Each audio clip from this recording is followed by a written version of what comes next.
يا ترى إحنا بنكدب على نفسنا ولا إحنا بنقول الحقيقة؟ والإجابة هنا أنت ودماغك. في كتاب أكاذيب نخبرها لأنفسنا لجون فريدريك، ده معالج نفسي كان بيحكي حكاية بسيطة بيعرفك بقى إذا كنت بتكذب على نفسك ولا بتقول الحقيقة. تاني هقولك، أول كدبة بنكدبها على نفسنا وبيقولها لنا الكتاب إن إحنا بنقول إحنا كويسين، إحنا تمام، أنا أقوى حد في الدنيا، أنا ما أقدرش، أنا ما فيش حد يكسرني، أنا أكسر الدنيا كلها وأفضل قوية ومفترية. بس هنا دي مش الحقيقة. الحقيقة إن إحنا كلنا ممكن نزعل ويجيلنا أوقات ضعف كتير. مش الحل إنك تقول إنك تمام، الحل إنك تنهار وتسمح لنفسك تاخد وقتك في الزعل، والحل إنك تفضفض وما تشيلش جواك. كل ما هتشيل جواك كل ما هتدفن النسخة الكويسة فيك، لأنه الوجع بيغيرنا تلقائي، بيخلينا نسخة تانية غيرنا. فأنت كل ما بتقول أنا كويس أنا تمام وأنت كداب، ده بيكسر حاجة فيك، بيخليك تدفن الشخص الحلو اللي جواك. فما تعملش كده، دي من الحاجات اللي انت بتكذب على نفسك فيها. الحاجة التانية، لما بنكذب ونقول أنا مش هعرف أعيش من غير فلان، التعلق الزايد بيخليك تكذب على نفسك وتقول ما هو هعمل ايه، طيب ما خليه موجود، أصلا أنا مش هعرف أعيش من غيره. فتنسى إنك كنت عايش من غيره، وإنك لو عشت من غيره مش هيحصل حاجة ولا حاجة. بس ما ينفعش نفضل في علاقة سامة ونتعلق بيها زيادة ونحب كمان الوجع. يعني مش معقولة نكون إحنا بنحب التعذيب يا جماعة، لأ. لما نلاقي نفسنا في مشكلة لازم ننتبه، هي المشكلة دي حلها إيه؟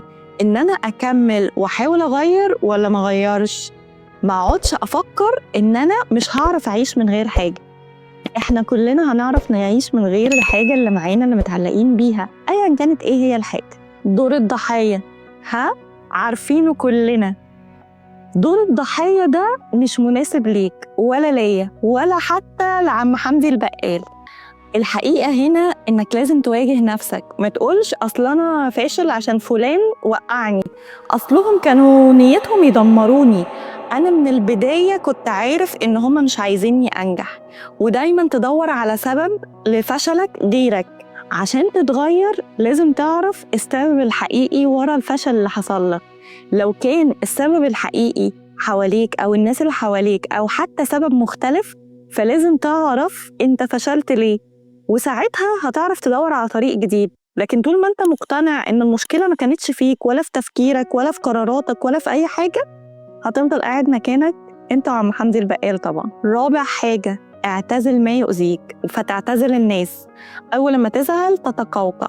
بصراحة أنا فيا العيب ده، أول ما بزعل بختفي لدرجة إن الناس بتزعل وأنا ما ببقاش عارفة أقول إن أنا اختفيت. يا جماعة أنا متقوقعة، كائن متقوقع.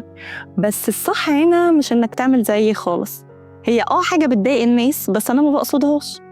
بس الصح إنك تحاول تفضل وسط الناس وتدور على ناس تستحق تفضل جنبها، وتفضفض للناس اللي حواليك وتقول لهم إن أنت مهدر طاقتك أو تعبان أو بأي طريقة أنت حاببها، ما تبينش ضعفك ولا حاجة، بس حاول إنك تبين شوية من مشاعرك اللي جواك. ولو متضايق ما تتضايقش لوحدك، طب ما تنزل تتضايق في الشارع، جرب كده، بس حاول ما تتضايقش لوحدك وتقفل على نفسك. كل ما قفلت دايرتك كل ما دايرتك قفلت عليك، فهتخنقك أكتر. ما تعملش كده، أو هتعمل زيه وتتقوقع. وممنوع، فهمني، ممنوع تتفرج عليا وما تعمليش لايك واشتراك وشير وكتير. خامس حاجة بنعملها غلط، إننا بنفكر إن الناس اللي حوالينا محظوظين، فنقول يا ابن المحظوظة، طبعاً أنت أكيد ساري عربي، أنت مولود كده. بس الحقيقة هنا إنه مش كل الناس كانوا محظوظين، في ناس حاولوا يدوروا على الفرص مرة واتنين وتلاتة ووقعوا مرة واتنين وتلاتة لحد ما لقوا الفرصة اللي على مقاسهم.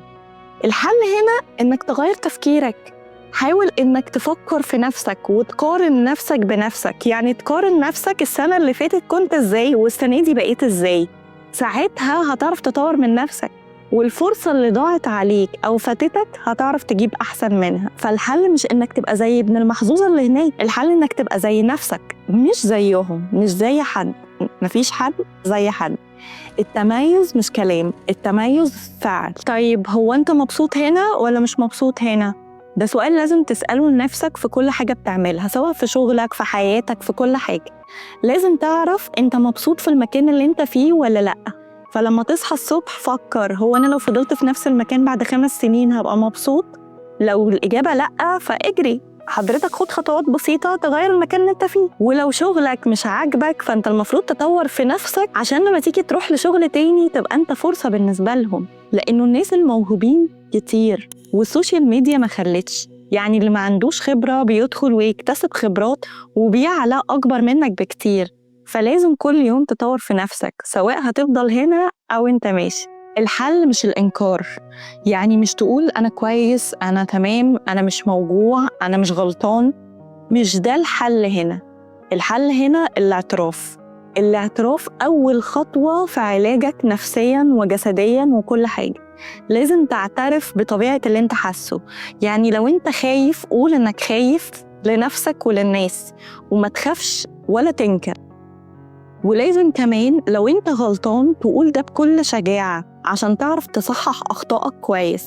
لكن لو فضلت تقول أنا مش غلطان، أنا ماشي صح، أو أنا مبسوط وأنا غلطان، فهتفضل غلطان. مش هو ده الحل أبداً. الحل مش الإنكار، الحل إنك تعترف، ودي أول خطوة في إنك تغير الطريق اللي انت ماشي فيه. مش الحل إنك ترضي كل الناس، الحل إنك ترضي نفسك. لأن انت أحياناً تقعد مع ناس تقوم منهم مليان طاقة إيجابية ومليان مشاعر حلوة، وفي أيام تقعد مع ناس تانية تقوم تحس إنك فاضي من جوه ويمكن كمان موجوع. فمش الحل إننا نرضي الناس، ارضي نفسك وبس.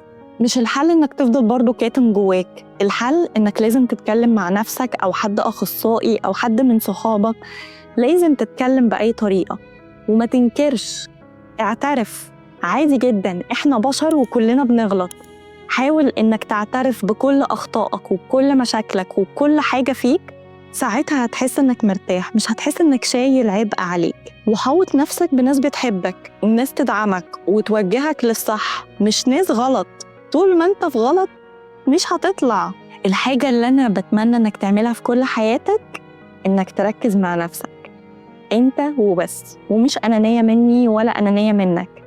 الأنانية إنك ما تفكرش في نفسك. عمرك ما هتعرف تدي ناس بنزين وإنت عربيتك عطلانة. حاول إنك تملى عربيتك بنزين عشان تعرف تدي الناس اللي حواليك بنزين وطاقة إيجابية وحاجات حلوة ولطيفة. وبس كده، باي باي.